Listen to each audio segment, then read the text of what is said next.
మీరు చూసింటారు పేపర్లో వార్త వచ్చింది. పిల్లలకు వీళ్ళు ఫీజు రీయింబర్స్మెంట్ ఇస్తలేరు, సర్టిఫికెట్లు ఇస్తలేరు కాలేజీలో.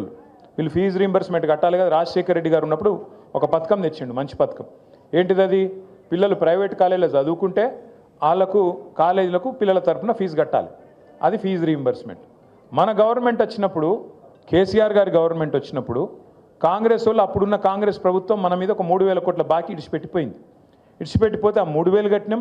ఆ 3,000తో పాటు 9.5 సంవత్సరాల్లో మరొక 17,000 కోట్లు కట్టినాం. అంటే 20,000 కోట్ల రూపాయలు పిల్లల ఫీజు రీయింబర్స్మెంట్ కోసం మనం కట్టినాం. అంతేగాని కాంగ్రెస్ వాడు ఇడిచిపెట్టిపోయిన బాకీ కాంగ్రెస్ వాడు కట్టాలి, నాకేం సంబంధం అని మనం అనలే. బరాబర్. ఎందుకంటే గవర్నమెంట్ అనేది కంటిన్యూగా ఉండాలి. ఒకడు ఉంటాడు, నెక్స్ట్ ఇంకోటి వస్తాడు, అటెంకి ఇంకోటి వస్తాడు. ఎవరున్నా ప్రజలకు ఇచ్చిన వాగ్దానం అమలు చేయాలి. కాబట్టి మనం కట్టినాం. 10 ఏళ్లలో 20,000 కోట్లు కట్టినాం.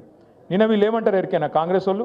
డిప్యూటీ సీఎం, ఏ డిప్యూటీ సీఎం అయితే మాట ఇచ్చిండో మాకు తెలుసు, 100 సంవత్సరాల పార్టీ, 120 సంవత్సరాల పార్టీ, రాష్ట్రాన్ని ఎట్లా నడపాలో మాకు తెలిసినట్టు ఎవరికి తెలియదు అని చెప్పిన పెద్ద మనిషి నిన్న చెప్తున్నాడు, మీకు ఫీజు రీయింబర్స్మెంట్ ఇస్తున్నందుకు మా అక్కడ పైసలు లేవట విద్యార్థులకు.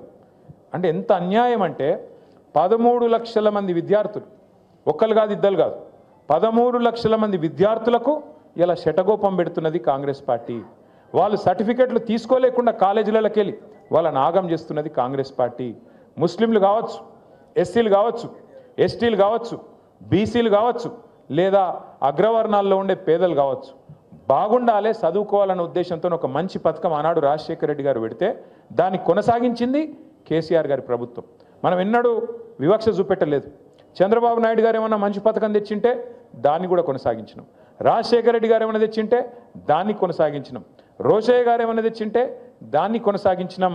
అట్లాగే కిరణ్ కుమార్ రెడ్డి ఏమైనా మంచి పని చేస్తే దాన్ని కూడా కొనసాగించినాం. తర్వాత మన పథకాలు మనం తెచ్చినాం. రైతు బంధు కావచ్చు, కళ్యాణ లక్ష్మి కావచ్చు, షాదీ ముబారక్ కావచ్చు, ఒక ఆడపిల్ల ప్రసూతి అయితే కేసీఆర్ కిట్ కావచ్చు, చెప్పుకుంటూ పోతే వందల పథకాలు మన ప్రభుత్వం వచ్చినాక చేసినాం.